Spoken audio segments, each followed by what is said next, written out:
Welcome back to Mainstream PC everyone, my name is Julian, and in this video I will be showing off the performance of the latest and greatest that NVIDIA has to offer, the RTX 3080 versus the previous generation RTX 2080 and the generation before that, the GTX 1080 Ti.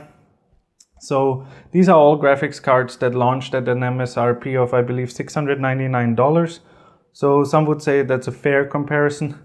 Honestly speaking though, both the GTX 1080 Ti and the RTX 3080 are on the 102 die, which is basically the second largest die of a generation, while the RTX 2080 was on a 104 die. It basically just goes to show how much NVIDIA screwed people in the last generation by selling smaller dies, relatively speaking, or in the model number at least, for a price tier that was previously reserved for the bigger dies. So as you will be able to see in this comparison as well, the difference between an RTX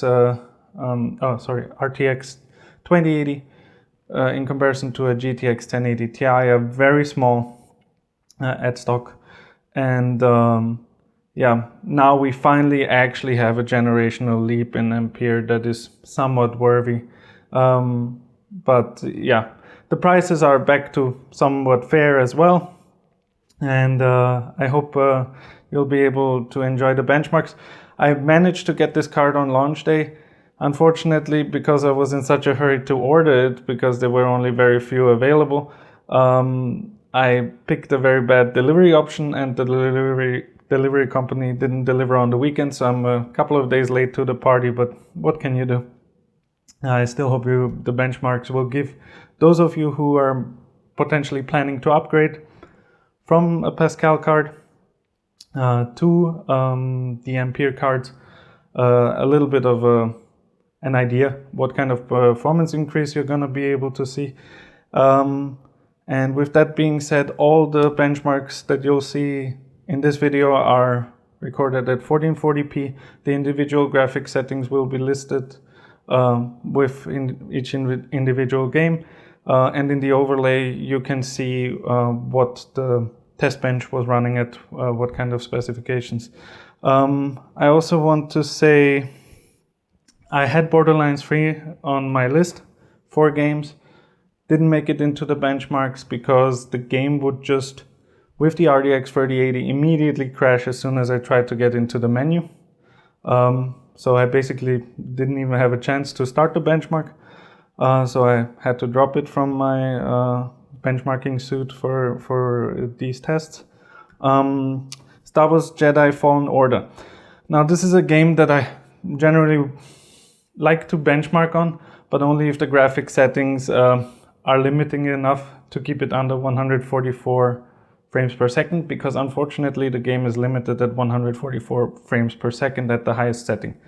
So you'll see the RTX 3080 actually capping out during that, I think it's like a cinematic scene where like a ship gets brought down on the planet for deconstruction, for scrapping.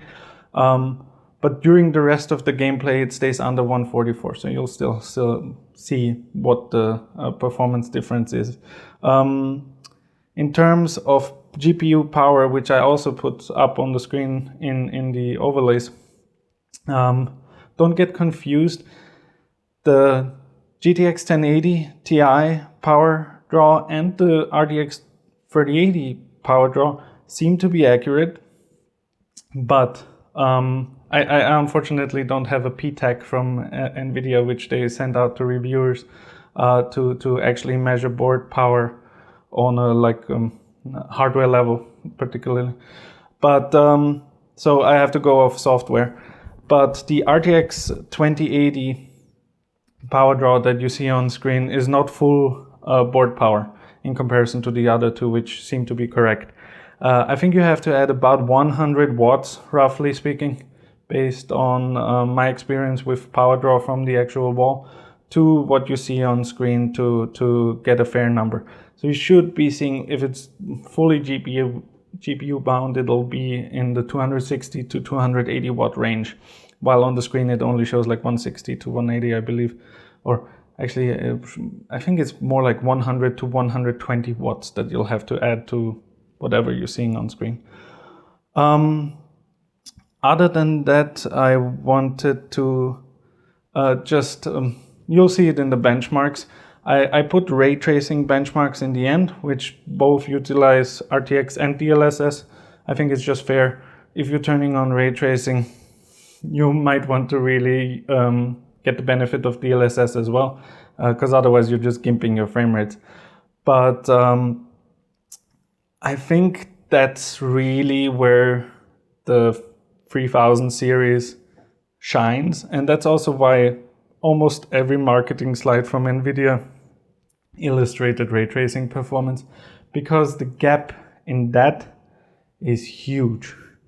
In rasterized performance, it's big, but it's not gigantic.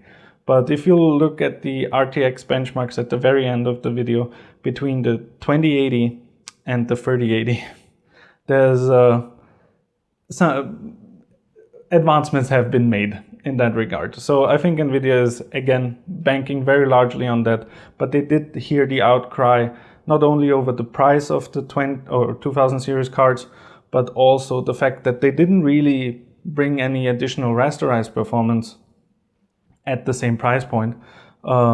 So yeah, I think they tried to do their double-double, or triple-double, or whatever they called it in their marketing announcement, where they both improved rasterized performance as well as doubled up on ray tracing performance and such. So I hope you guys enjoyed the benchmarks. This was Julian with Mainstream PC. If you enjoy this kind of content, I'd really appreciate it if you leave a like, share, subscribe to my channel. Sharing really helps me out the most. Share the video with people who might be interested in buying an RTX 3080. I think it's a good look at side-by-side comparison for performance versus the previous generation. With that being said, enjoy the benchmark. See you again next time. Cheers.